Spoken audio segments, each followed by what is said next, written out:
वर्णमाला के प्रकार कितने होते हैं, भाग कितने होते हैं, उसमें हमने बताया था 3 भाग होते हैं। तीनों भागों को हमने बताया था स्वर, अयोगवाद और व्यंजन।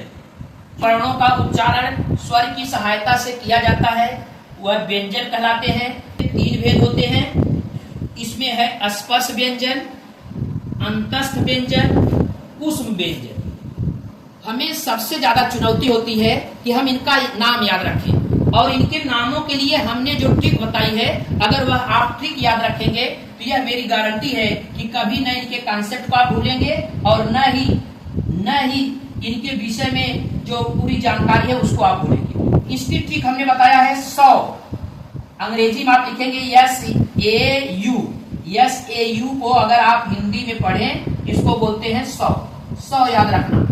यस मीन्स स्पर्श, ए मीन्स अंतस्थ, यू मीन्स ऊष्म। यानी इस 100 में, यानी SAU में यह है आपका स्पर्श, यह है अंतस्थ और यह है ऊष्म। यानी कहने का मतलब ये व्यंजन के 3 भेद हैं, ये मुख्य रूप से 3 भेद हैं। तो हम आपको इस वर्णमाला में इन तीनों भेदों की पहचान कराते हैं।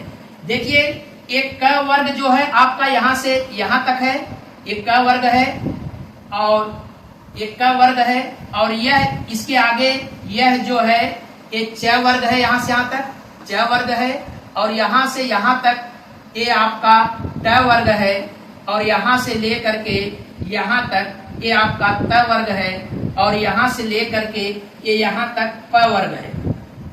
यानी ये च वर्ग, क वर्ग, च वर्ग, ट वर्ग, त वर्ग, प वर्ग, ये मिलाकर के टोटल जो वर्ण है इसमें ये 25 वर्ण होते हैं। एक टोटल जो है स्पर्श व्यंजन कहलाते हैं। इन्हीं के साथ ये 2 विशेष तरह के व्यंजन जिसकी चर्चा हमने वर्णमाला में आपको बताया था, ये 2 विशेष तरह के व्यंजन आपको इनके साथ और लग जाता है। इनको नवविकसित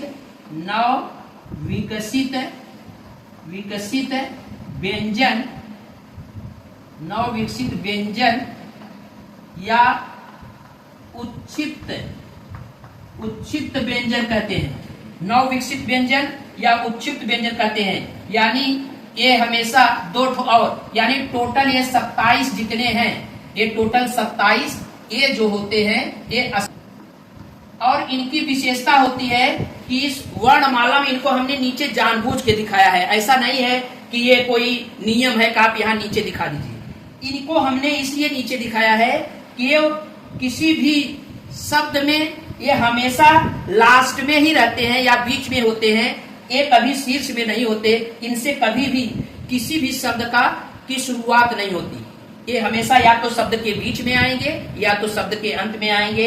इन्हीं को नवविकसित या उच्छिष्ट व्यंजक कहते हैं। तो टोटल 27 जो ये मिल करके क वर्ग, च वर्ग, ट वर्ग, त वर्ग, प वर्ग प्लस यह नवविकसित व्यंजन, ये टोटल 27 जो होते हैं यह स्पर्श व्यंजन कहलाते हैं। इसके बाद व्यंजन की यह श्रेणी आती है य, र, ल, व, स। यानी य, र, ल, व, ये 4 व्यंजक ऐसे होते हैं, य, र, ल, व।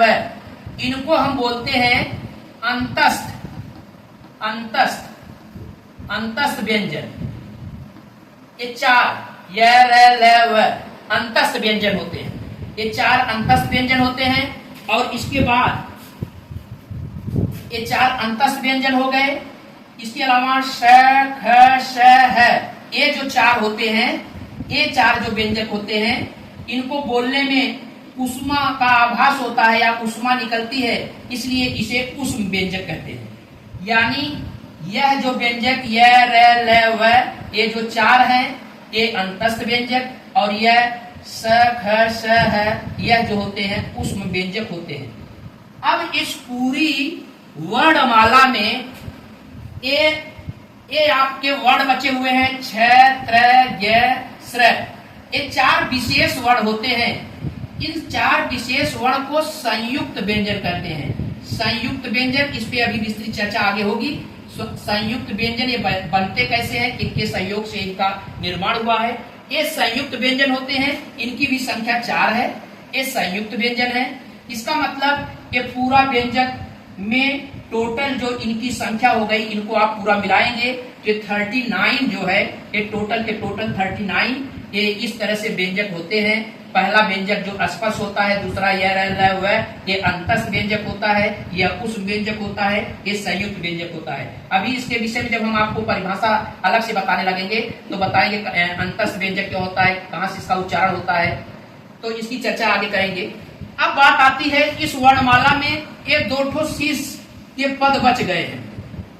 ये जो पद है, वर्ण है, इनकी चर्चा जरा देखिए। इनको वर्णमाला में हमने ऊपर लिखा है, ऐसा नहीं है कि इस वर्णमाला में ये ऊपर रहेंगे या इनको हम ऊपर लिख सकते हैं या ऐसा कोई विधान है। हमने ये जानबूझकर अपने हिसाब से ऐसा बनाया है ताकि आप हमेशा यह बात दिमाग में रखें।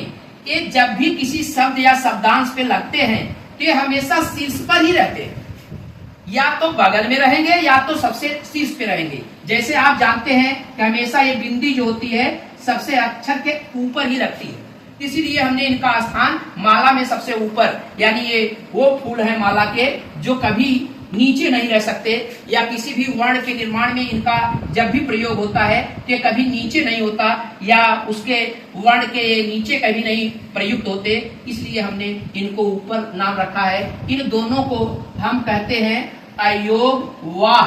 क्या बोलते हैं? अयोग वाह। ये अयोग वाह है, इनको हम कहते हैं, इनका नाम होता है अनुस्वार।